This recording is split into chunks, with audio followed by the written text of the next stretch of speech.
NutraCast.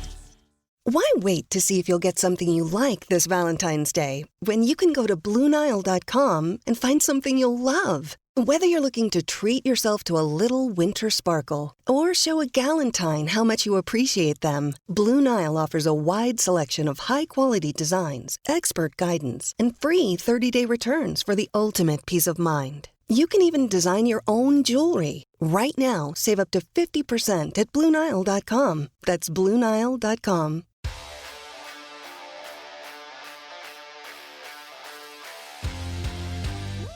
Welcome in the Miss the Point. I'm Mike Marcangelo, joined by my guy, Hollywood Rayshon Buchanan.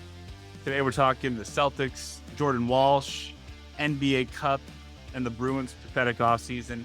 But we're going to lead off with the happy stuff. We'll get to the miserable stuff at the end. Ray, I saw the ticker this morning. Seems like you're buying a lot of Jordan Walsh stock in the Summer League. So what about him has been most impressive to you? I think that he seems like he's never sped up. Defensively, I feel like he's an NBA defender already. I remember that kind of being the narrative about, a former Celtic, Avery Bradley, when he came out back in 2010.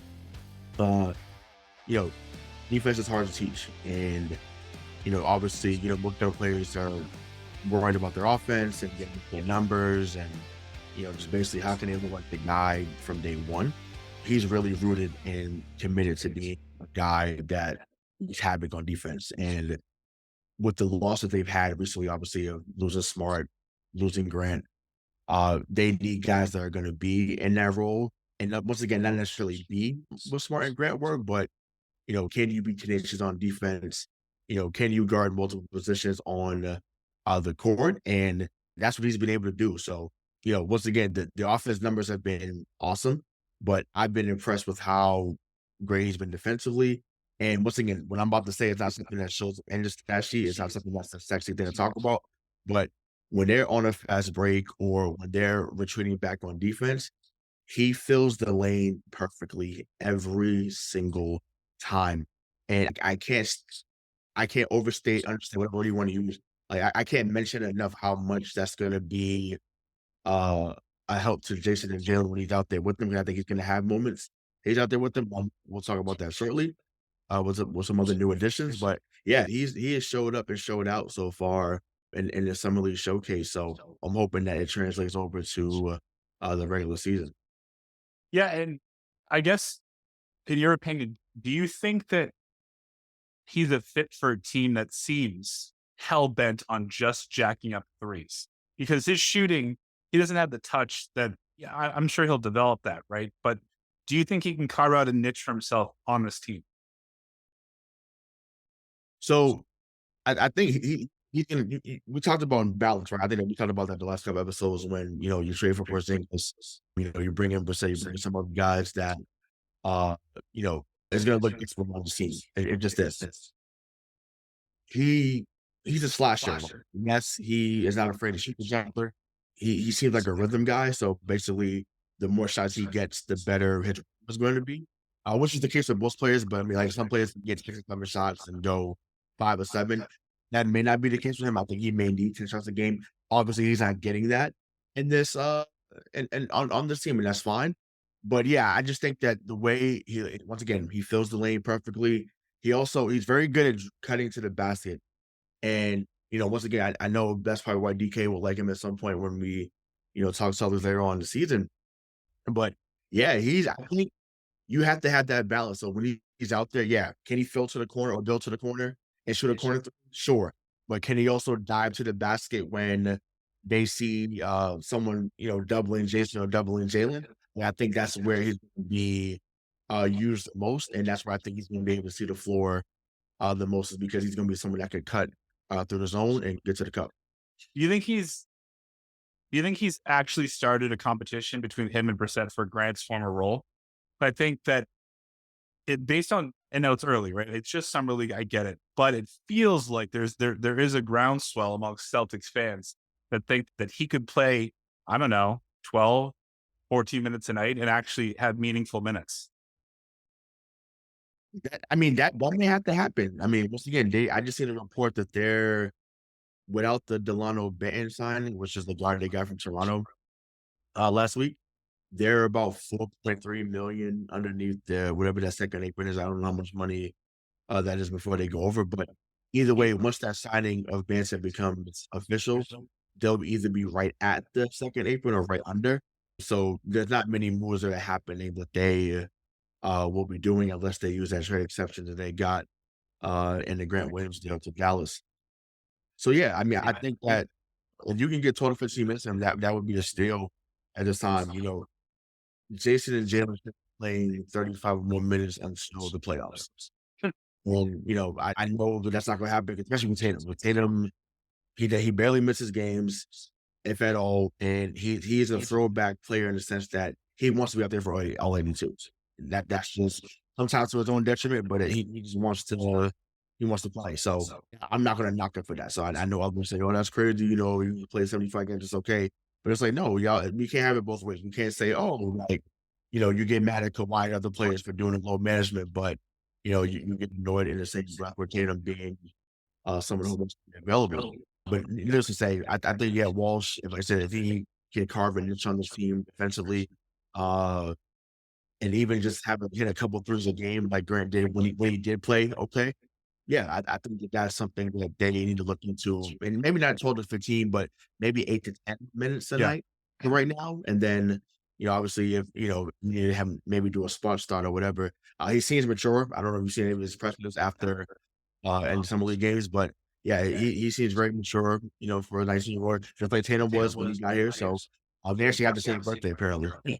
So they're both. I guess they'll both be on team forever. But yeah, I'm excited to see him in this in his rotation, and I think he's going to be a fan favorite right away. So, you've been high on a couple of summer league players before that haven't really panned out. True. So how do you know that this is different? Because defense wins. So everyone knows. Yeah, I think if you listen to this, I was you with John Carson Edwards. I thought that. I thought Carson Edwards was going to be like another like IT type player, someone that could snipe it. I think I don't know if he was on the show yet when this happened because it was 2019 when he got drafted, but preseason game he gets 30 against Cleveland, hits like 8 threes, like 5 of them was in a row, and we had just started talking a lot again before we eventually did a show. I think you actually posted Carson Edwards has arrived. Yeah. Yeah,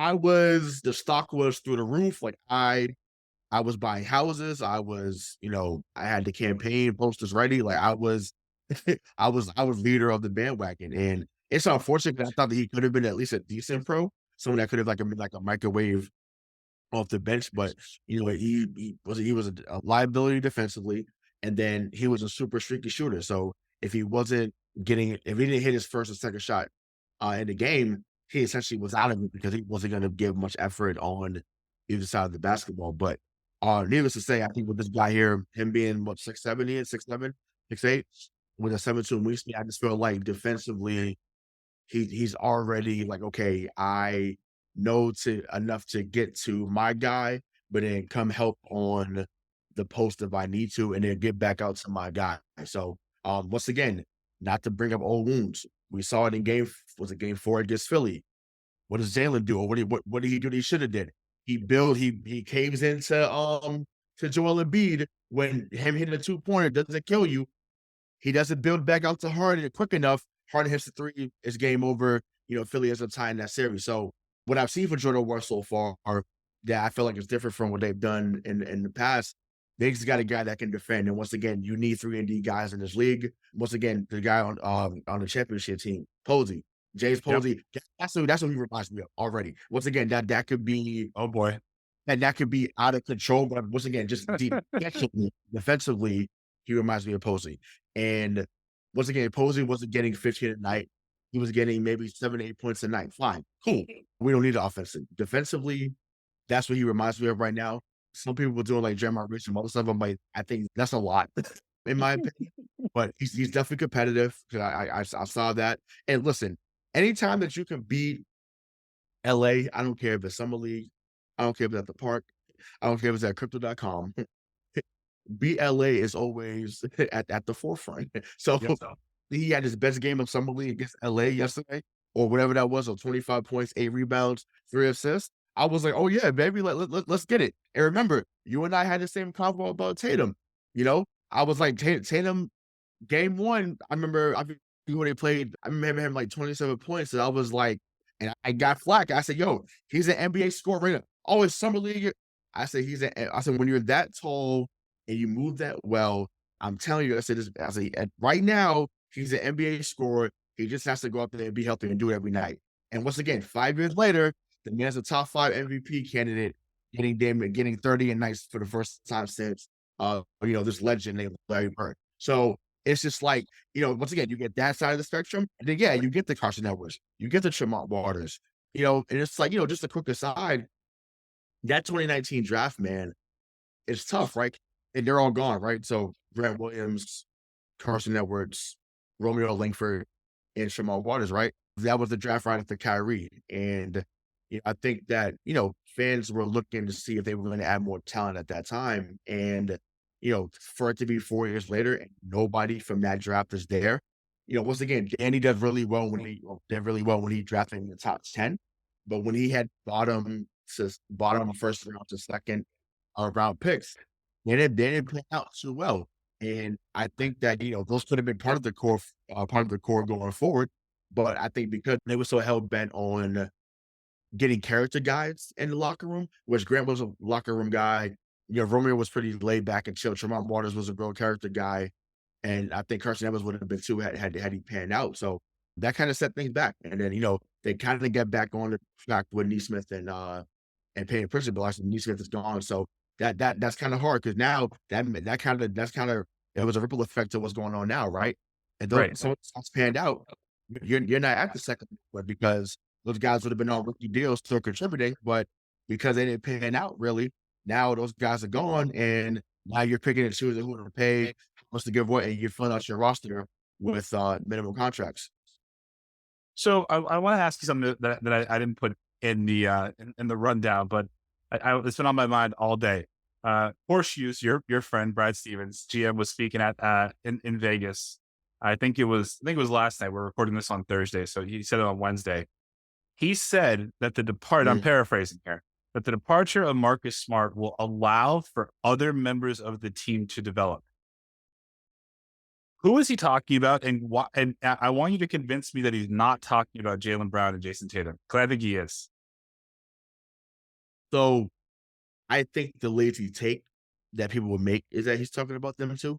Great. I think if we were talking about 3 or 4 years ago, I would have been like, yeah, that's probably the case. Not now. Once again, it's year 8 and year 7 for those guys. Get it together. Figure it out. Yeah, not in the sense that he's stifling their ability to learn how to play, but in the sense that he thinks he's better than he is. Like, he thought he was a part of a big 3 when really he was just big 2 plus 1. You know what I mean? Yeah. Like, he wasn't part of that big 3. So I know you might consider it as a lazy take. I think the other way to go about it would be, well, I think Peyton Pritchard is going to develop more because he's going to play. He's going to play more. Yeah. Yeah. No, so yeah, I mean, he should at this moment. Once again, he cried and complained enough about it last season. So yeah, this is your chance, Richard. I actually think they talk about JD Davison. I think that's another guy. Once again, he fits right in because he's turning the ball over a lot in summer league. But I mean, at the same time, his change of pace really can be a game changer if he gets it under control. He still doesn't know when to kind of turn it up and then dial it back. Talking about JD, so I think JD Davison and Pritchard are 2 guys that we're talking about. Remember, actually, you and I did this. I think we did a show last year, right after you and I did a Summer League show last year, and we talked about JD Davison. We talked about he was the only guy that they got in the draft last year. They only had 1 pick. Yep. And I was saying, I was surprised that he was there that late in the draft. I thought that, he was someone that could have went in the late first round. So yeah, I think that they see something there with him. He's super athletic. Once again, not a great defender yet. He's not a great positional defender right now, but he is someone that's gifted in passing the ball. And, he is someone that has a nice change of pace. So some will say they're talking about the Jays, but I think that he's really referring to maybe even guys like Tim Hauser, guys like JD Davison, and then Payton Pritchard, because those are guys that are going to have to. You really don't think it was JT and JB? Really? I think that I think from a leadership perspective, yes, not from a playing on the court. I think being actual leaders in the locker room and leading this organization to where they want to go, which is banner 18. Yes, because I think Marcus' voice sometimes drowned out others. I firmly believe that.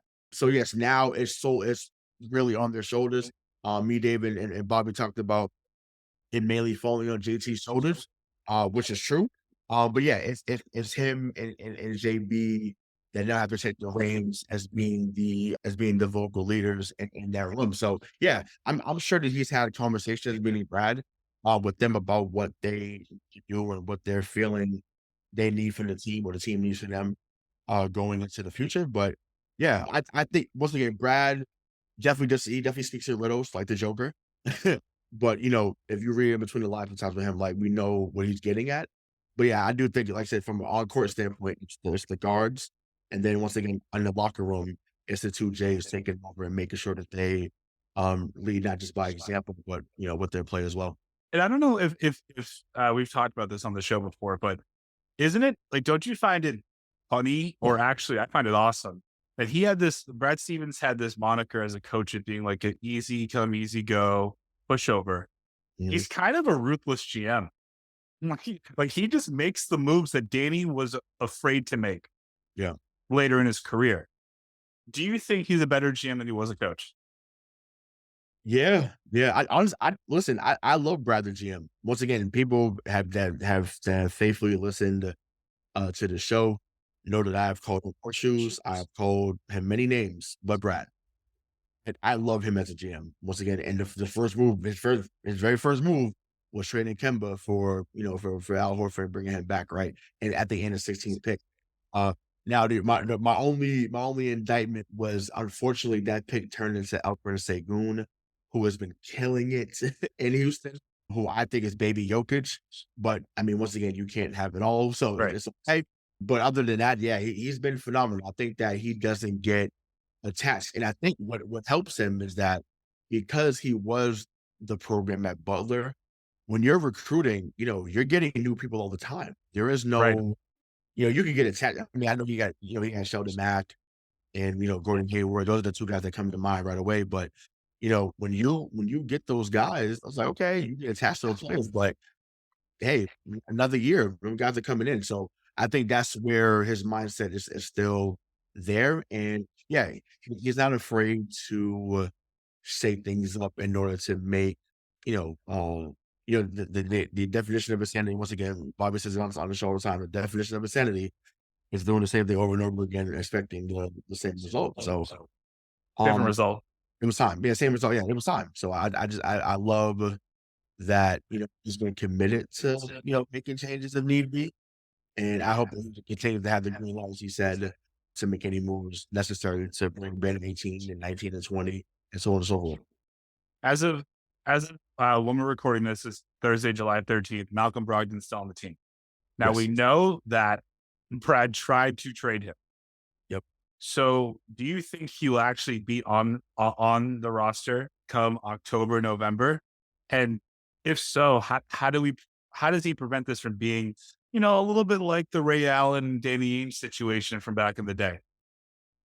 Yeah, for the OJ Mayo. Remember? Oh my God. Yep. Oh. Yeah. So okay. So before we get into that, I remember that. I wanted OJ Mayo. Sure. Yeah, people can say. I know people will say once again. Everyone looks like a prop now. Fine. Don't tell me when OJ Mayo came out of USC at that time. And once again, the league was getting younger. The game was transitioning. Ray, I think, was 35 at the time they was trying to make it happen. He'd already fulfilled what he was supposed to do. They already won.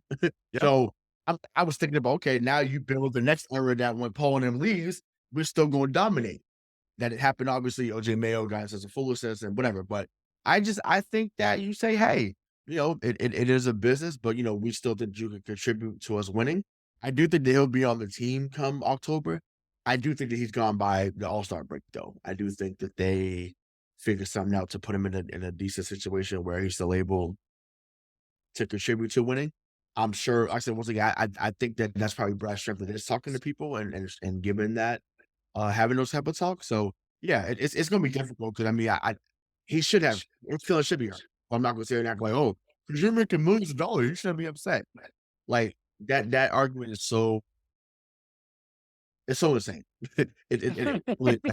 It's unbelievable to me that people can say, "Well, because you're making $15-16 million a year, you should be okay with anything that goes on." Really?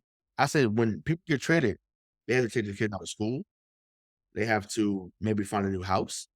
Like things happen. Like perfect example. I'll tell this quick story. I heard it on TV. So Steve Smith, who used to play for the Trailblazers and the San Antonio Spurs and Miami Heat years ago, he played for Portland. No, was in played for Portland. They said, "Hey," he said, "Hey, I'm here. My name and rumors like everything cool." Yeah, Steve. Like we good. They get on the plane. They stop the plane and say, "Steve Smith and Grant Long, can you come up to the front? Grab your bags. You're heading to you're heading to San Antonio." Cold world. That's wild. Yeah. But no, cold world could listen. And once again, this I'm joking. The next thing I'm about to say, so I don't want anyone to take what I'm about to say seriously. I just took the whole fucking plane down. Yeah. I understand your sentiment. I'm like, I said, ain't nobody going to the next road trip. Everybody's staying now. Everybody's staying. Like it would have been a problem. Like they would have to get everybody would have to they would have to get me off that plane.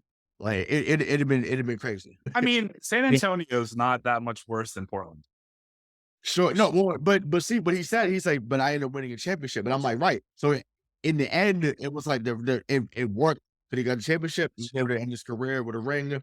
Great, but you don't think about that shit in the moment. You think like, damn, like you just told me it was good. I just come off a career game, 8 threes, 36 points. I'm chilling, and then you tell me that it's all good. So I don't know, Ray. Being it's wild. The baller that you are, I think no matter where you are, if you're on a plane, train, or an automobile, and you're playing for the Trailblazers, coached by whoever the fuck it was at the time, and you're told that you're going to go play for, was it Pop? Yeah, it was Pop. Yeah, I think you just go. No, sure, I from basketball wise, absolutely. Even though Portland was really good when we were kids, but well, that's I think that's the difference. Like Portland was really close. They lost to this guy named Shaquille O'Neal and Kobe Bryant. So I get it. I get it that from basketball wise, absolutely, I get to play with Tim Duncan and they were of course. But once again, like I said, it's the family stuff. It's I got to get kids out of school. Like there's a whole there's so many dominoes that fall when that happens. So and once again, we seen it. Malcolm Brogdon just won $6 million a year. I know he's married. I know he just had a child. Or he has a daughter. So yeah, all the things have to be considered. And yes, it's part of what they signed up for. So I'm not excusing it, but I understand some of it.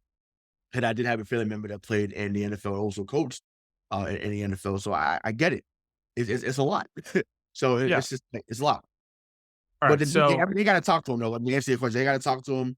They got to smooth things over. But I said, but just I think realistically, by the time we have the trade deadline in February, I think they say, hey, we found a trade partner for you. We thank you for your year and a half here. Model citizen, model player. Go have a great career elsewhere. Yeah, like when you think about it, though, the reason why I asked that question is because once those trade rumors came out back in the day about Ray, he took less money to play in Miami. Yeah. Your rival. Yeah. And he won a championship. Yeah. Now, I don't know if I don't on the same caliber as Ray Allen. However, sentiment can still remain. Why am I gonna rush back from an injury? Why am I going to give it my all for a team that has already told me that they didn't want me on their team this year? Yeah, no, that's fair. And it's funny, right? Because it's the only difference between Brogdon and Ray. So obviously they both played in Milwaukee. They both got drafted by Milwaukee. instead of Seattle, obviously, Brogdon goes to Indiana after. But yeah, honestly, it was ironic. He'd be great in Miami. He'd be great down there. If they him next to Jimmy Butler, that would be a great backcourt. Great. I don't want to see that. No, I don't either. I'd be sick. But although I'd rather see that as opposed to Dame. If I got to pick. True, but I yes. But I'm thinking about defensively, like that would be insane. Damus is going to get 60 on us, and then I'll be throwing stuff at my laptop and throwing things out the windows if and when that happens. So yeah, no. Once again, I just think they got to have that conversation with him, man to man. I know Brad. Once again, he tried to step up and have a conversation about what it was and what the reports out there were, so on and so forth. Marcus definitely tried to control the narrative about that. He was like, "Hey, they told me shit was good. They told me. They said, hey, you good, big fella." The next thing you know, he's gone. So I just think that had we talked about this before, but had they said, "Hey, Marcus Smart's the guy we're looking to deal," once again, the sting, or well, not for me, but the sting for some people, I guess, wouldn't have been the same. But it is what it is. But hey, just communicate like men. You still got a job to do. You're getting $22 million to be out there to be a basketball player. Go out there, ball out. Take it as an audition. If you're not going to be take it as an audition for other teams that may want you for a playoff push, and just go from there. You ready to talk about what I think is going to be the most pointless tournament to ever be played by a league that it feels like is on the up and up? Interest is being gained in the NBA. Like I thought that the finals between two cities that not really the rest of the country doesn't really care about, Denver or Miami, it was compelling television, right? Well, the NBA Cup, the inaugural in-season tournament, will tip off Friday, November 3rd, and culminate with the championship on Saturday, December 9th. What this is all 30 teams have already been randomly drawn into groups of 5 within their conference based on win-loss records from the prior season. So beginning with November 3rd and continuing through Tuesday, November 28th, each team will play 4 designated group play games on tournament nights, 1 game against each opponent in its group and 2 games at home, 2 on the road.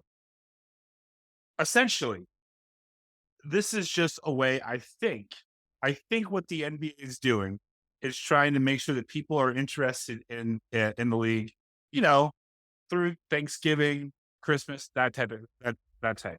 But in reality, it's not going to do anything for the sport, in my opinion. Reason why do you really think that a top 5 team that's a title contender is going to try and work their ass off to win the in-season NBA Cup?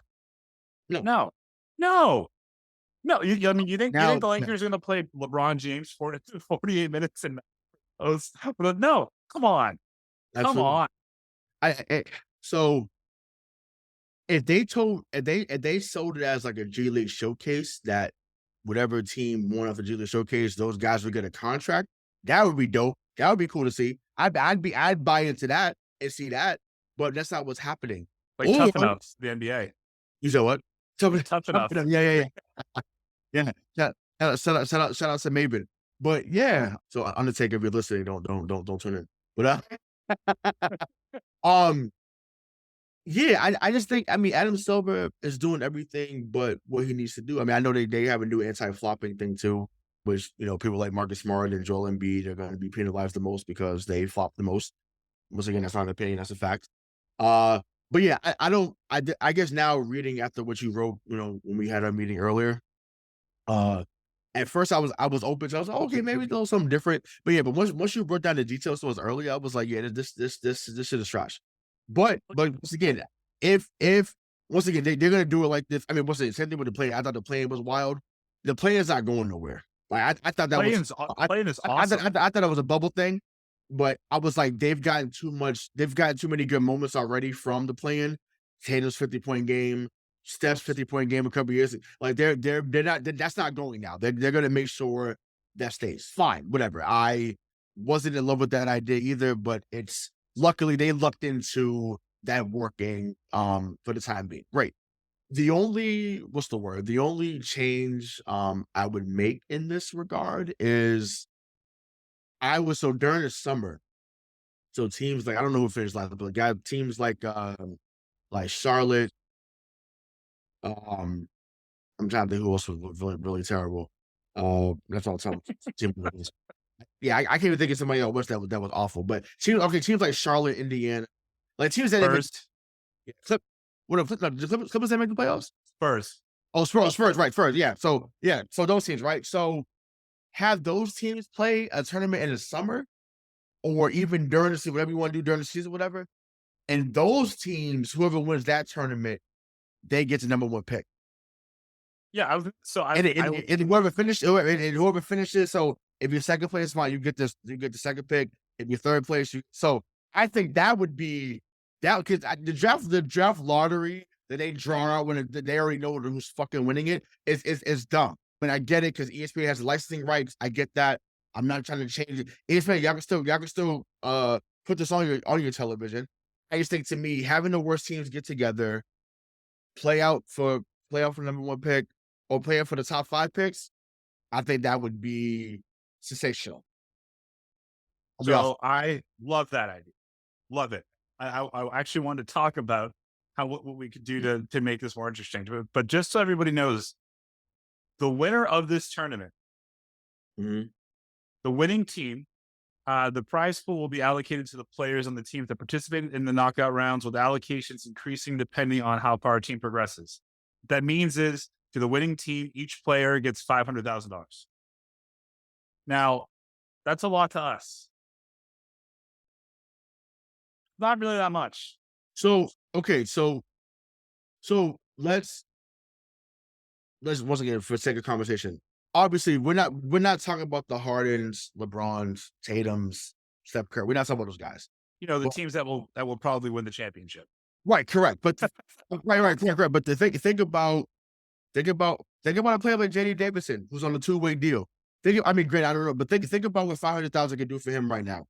I think about even the guys that's on a rookie deal that's just signed now, like $500,000 to that 12th or 13th man on the team that just signed for $1.1 million. That's huge. So once again, that in that way is great.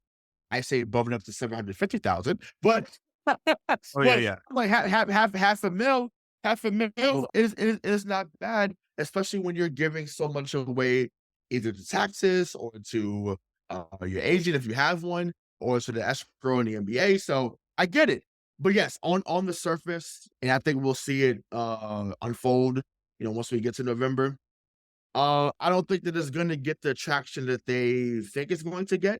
Once again, I commend Adam Silver for trying to be innovative, but this is not something they needed to really tweak at this moment. Once again, if you did something during the summer, so you kind of do something how the NFL does it, where they still got something going on year round.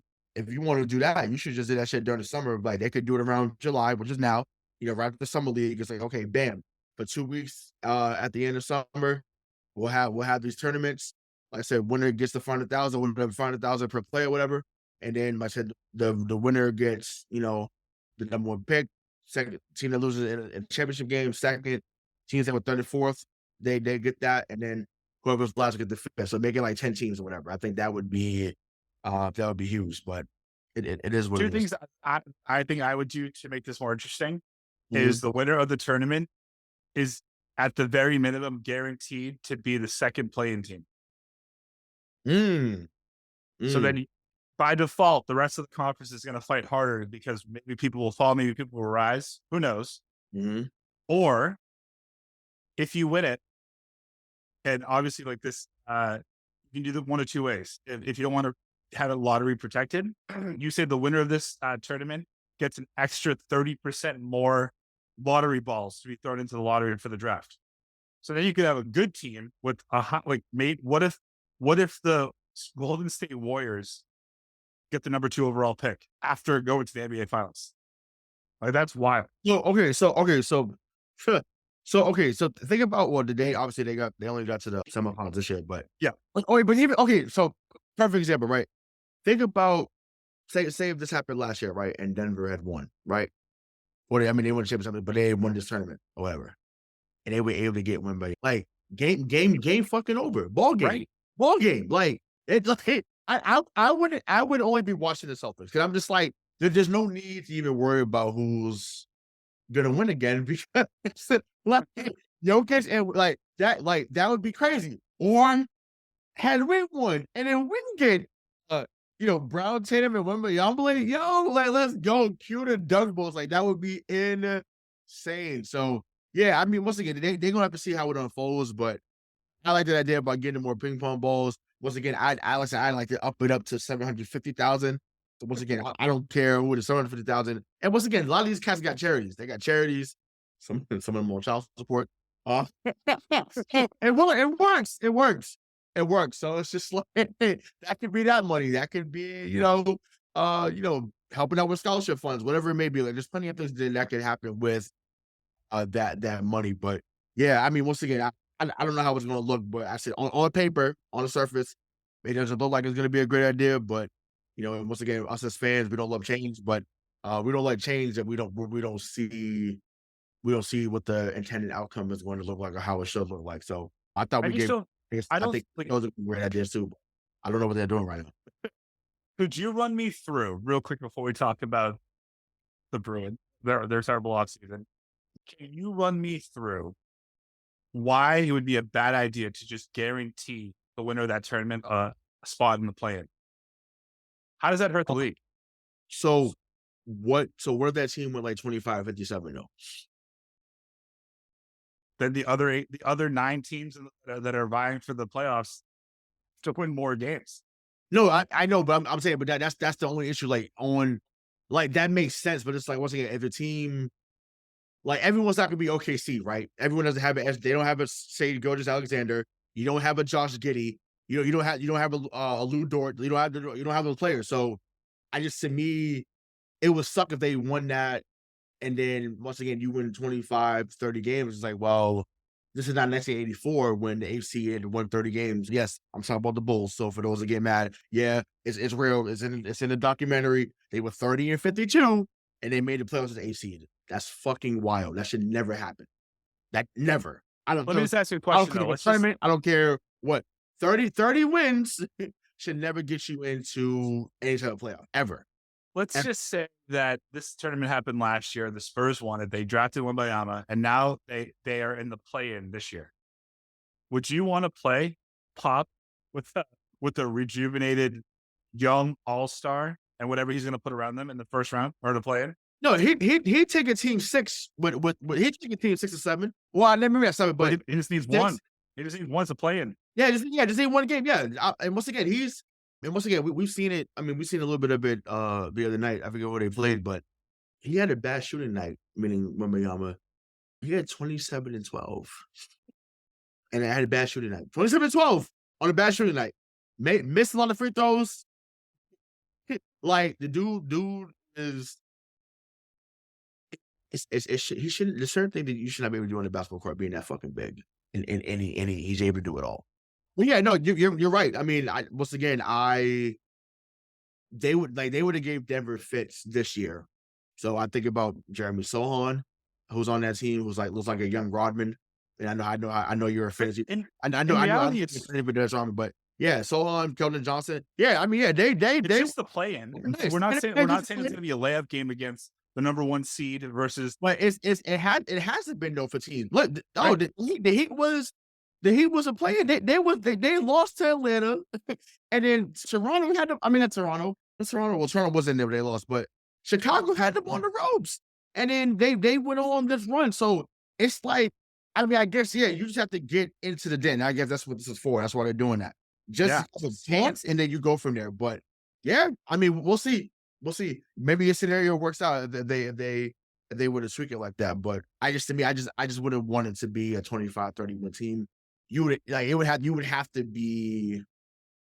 have to win 38 or above. In my opinion. But could you imagine if a 38-44 is still kind of trash? But we've seen some 38-44 teams at least get into an AFC. But that's just my take. Could you imagine if a 25 and 57 team made it to the semifinals? Like that's insane. Right? I mean that would happen because I mean in basketball usually the best team finds a way to win. Once again, we just use the example with San Antonio, right? Jeremy Sohan, Keldon Johnson. Now they added Wembanyama. I think they re-signed Trey Jones as well on a year deal. So they have some pieces there that I think Pop just signed a 5-year extension. So he's not going. He's anywhere. ready. big team today. They start to figure it out, quicker than people think. But yeah, we'll see. We'll see what happens. But like I say, it's an interesting concept. Although I don't think many people are fans of it. So I I think don't. it's interesting now. I think it could be. They implemented some of the things that we've talked about.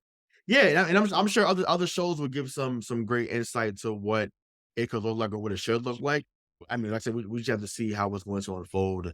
And I think that they've listened the most. I mean, the NBA, they've listened the most on how to tweak things, whether it be certain rule changes, whether it be scheduling, which to me, that's the biggest thing. Forget about the damn tournament. Scheduling is the biggest thing. Yeah. Stop having active backs. I get it. I understand that you want to have a product on every night. I get it. The premier nights, and I know because I work in the arena that has an NBA Wednesday night and Friday nights are the premier nights in the NBA. Just are. And the NFL damn near got every other day. Like NFL got Sunday, they got Monday, and they got Thursday. So they're doing Friday this year. Oh, Jesus, like that's wild. And it's gonna work. It's going to work. Of course, it's gonna work. Fans went, oh, Friday Night Lights. They going. It's going to be great. It's gonna work for them. Like, so I can't stand Rush Gadano, but it's gonna work. It's gonna work for them. So. You just mentioned we were talking about the Spurs, a team that is starting to figure it out, put some pieces together. Let's just transition that to a team that we thought had it figured out. Yep. And turns out are not doing anything to put any pieces in place. That is our Boston Bruins, the team that we do not talk about that much on the show, because I said 3 years ago that they could win 82 games or 80 games in the regular season. And I still wouldn't believe them to win a championship. That's not why, but I still. Hey, that's insane. Okay, I want you to know that's insane. That's an insane thing. How many games did they win this year? 65? How many playoff series did they win? 65. 0. 0. So, the big thing that they needed to do in the offseason was to clear cap space to make sure that they signed the newly acquired Tyler Bertuzzi, who, ever since he joined Boston, via trade, he lit it up. He was the bright spot in the playoffs. So you move Taylor Hall, great. Foligno, perfect. You have two goalies that are making a lot of money. Maybe you can figure that out. Bertuzzi signs a 1-year, $4.5 million deal with Toronto. And what do? You sign Lucic, Van Riemsdyk, and some other 37-year-old to fill his spot. What a colossal fuck up this was, Frank. Why did it happen? How could I could see being off in the money, but when you realize how did they not say to Bertuzzi, you know what, you won 4 years and we'll call it $24 million. Why don't you go out to the market, test it, and let us know what you get, and we'll come close to matching. So he actually, I think he actually got 5.5. I think from Toronto, or at least unless it was 4.5 base with the incentive to get 5.5. Either way, 5.5 AAV is what he was going away for once again for a year. I absolutely would have gave him 4 years and 25 million. Once again, 5.5. You're right. Yeah, finally, yeah. So he was there. I would have did 4 years, 26 mil, something like that. I thought that he was whatever they gave. Did they resign? Was it Lindholm? Not Lindholm. No, Zaka. Sorry, they re-signed Zaka. They gave Zaka 4 years, 7 mil. No, and once again, this is not for those that are Zaka fans out there. Yes, he for the most part he delivered when he needed to. I'm not. This is not slander for him, but everyone on NHL Twitter, and I remember even just being in the building when they got Bertuzzi, was like, "Oh my God, they found a way to get Tyler Bertuzzi." Like he had been riding away in Detroit, and they haven't been the same since Steve Yzerman and Brett Hull. Like, great. So they went on this whole rant about how Ty Anderson from 1985 was like, "Oh man, like this is a phenomenal deal. Like this team is this and that." So they went everyone on these epic rants about how they were unstoppable, and they, this guy was going to be part of the future, and you steal away Orlov from Washington, and so once again, I want to say before I go back to that, welcome back, Milan Lucic. I'm once again, this ain't about you, brother. You just became a casualty, even though you were a fair favorite. You became a casualty in this because they brought you back what they thought was a quote unquote appeasement, but like you said, epic failure, ineptitude, whatever word you want to use, that defines the Bruins front office. It really is a shame that you bring in who you bring in, and you once again, it's one thing to let one of them walk. Like I felt one of them would go because they they just weren't going to sign both because they haven't shown that they would do those type of deals. But it's really inexcusable, inexplicable. Once again, whatever word you want to attach to it, but they did find a way to either give Bertuzzi the money, who's younger than Orlov. I think he just turned 28. You needed a youth movement. Once again, Bergeron's still going to be 38. Marchand's going to be 35. Yeah, Pastrnak is only 27, so that's the only right thing that's the only thing they did right. The shit was giving him the $88 million extension. I think they'll start next year. High paid goalies. Yeah, 2 high paid goals. So yeah, and I forget who was putting the Senate. I don't know if it was Haggerty. I don't know if it was or DJB. I forget who it was on some network that was on there. I might have said this to me in the arena, but they were talking that they needed to get rid of one. Someone was saying to sell high on Omar, and I think people were like, "Are you crazy? Like he's having the best season ever." But in hindsight, that probably would have helped them long term now if they had ended up trading Omar at that time because they probably could have got a really great return, for him. So yeah, I don't know. Once again, I don't know what the plan is. I think mentally they're in shambles. Honestly, I think when you have that type of season, you would think that they would kind of.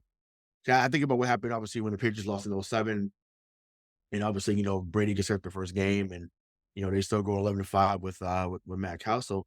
I just think that it's hard to what's the word? It's hard to keep going through free agency and getting guys to bring in. That's what happened in '07, right? Remember they lose to Indianapolis, they go crazy in the offseason, bring in Randy Moss, Adelius Thomas, Dante Stallworth, Wes Walker.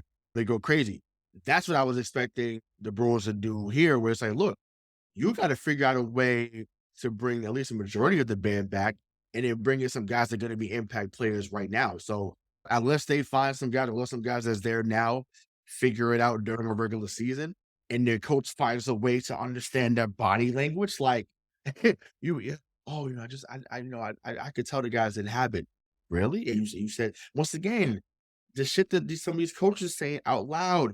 Joe Mazzulla says dumb shit out loud. Alex Cora sometimes, much as I love him, says dumb shit out loud. And now with Jim Montgomery, it's like, what is going on with these Boston coaches? Stop saying he's a puddle. He is a puddle. Montgomery, he was like it's a joke, man. Yeah, it's wild. And I love Milan Lucic from 2014, 2015. Once he left, we got rid of him at the right time. It was sad to see him go, but he was part of the cup. Lucic has scored 41 goals combined in the last 5 years. So 8 goals a season. You let go of Bertuzzi and Orlov.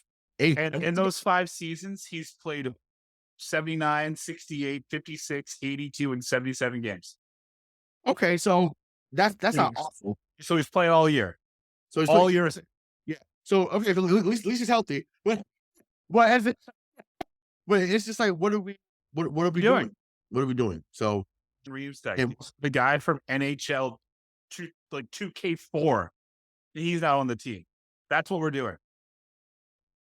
I'm starting to think that Bruins leadership might listen to the show because I said on the show a couple of weeks ago after that epic collapse, I'm hoping that they come back as not a 65-12-5 team, but they come back as a 40, 48, and like a gritty middle of the pack team.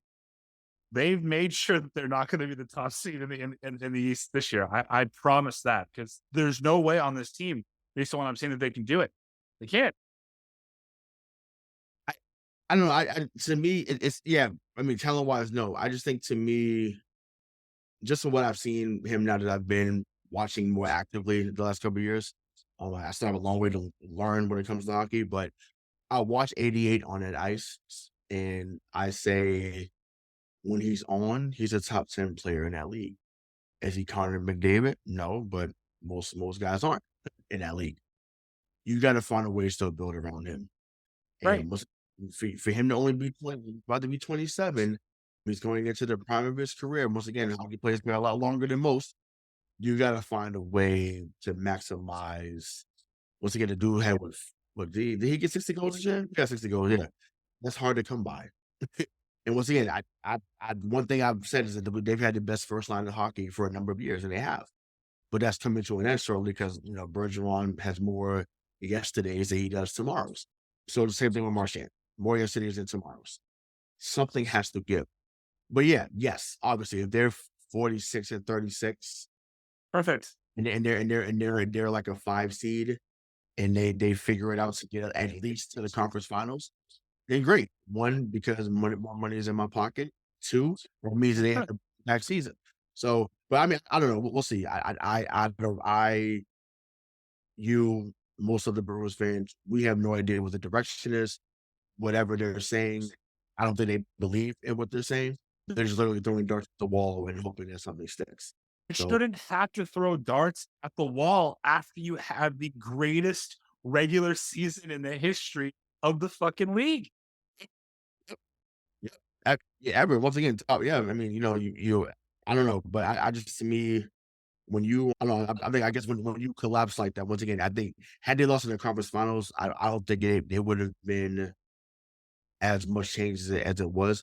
But it's the same thing. It's the same reason why, you wanted the Celtics to get, well, not we collectively. I didn't want them to get swept, but I know DK and Joe wanted, Joe, DK and Bobby wanted, yeah, well, they wanted Joe. Yeah, they wanted Joe gone. They wanted Joe Mazzulla gone. If we had swept them, but it's just like, hey, like, what's the alternative? So, Right. what's the alternative? Once again, I get it. And we all have moments of fire, so and so, but it's just like, what is the alternative? So, I don't know, but they are. And like I said, Ty Anderson said it. He said, look, there's no way they're going to be as talented going forward. There'll be some talent there, but unless some guys step up that didn't step up last year, they're in trouble. And that's once again not a fact. I mean, not an opinion, but that's a fact. And we'll see if they protect home ice. But yeah, they got to get better defensively, which I don't think they did. You lose or you lose in the offseason. So yeah, they still have a long way to go. But we'll be there. We'll still be someone invested, and we'll talk about the game they need to. If not, then some more changes need to happen. Just listen. My plea to them is that follow again in the offseason directly after the greatest regular season in the history of the NHL. Mhm. The fact that you screwed up this move so much and then had you went on day 2 of free agency to pick up 3 veterans who would still be available now means that there is ineptitude in the front office. And Yes. my only, it's not and this isn't a plea. It's really just like one of those hazard warnings on any chemical. Bruins fans, Sweeney's not going anywhere. They've had 4 or 5 GMs in like the history of their entire team since the Jacobs family has owned it. They ain't going anywhere. They will never fire the GM. Yeah. So this is what we're dealing with. It was crazy. And once again, I had a chance to meet Don Sweeney a few times. Now that they put me up on Logan and all the Nice ownership. guy. Great guy. Great. Yeah. He greets me every time he sees me. Make sure that I need it. Make sure if I need anything. And I'm like, man, like, I hate that I have to talk shit about you. But it's like, bro, like, look, hey, you're cool. Shout out to Mr. Nelly. Mr. Nelly's cool too. But it's like, I need more. I need more. Well, for Hollywood Ray Sean Buchanan, this is Mike Marcangelo saying that stay tuned to Missing the Point because we got some big things coming. We got kayfabe critics coming up because it's one of the big 4. We got football season coming up, and I'm sure that we're going to be more pissed off at the Celtics, the Bruins, and the Red Sox. So thank you so much for listening, and we'll talk to you real soon.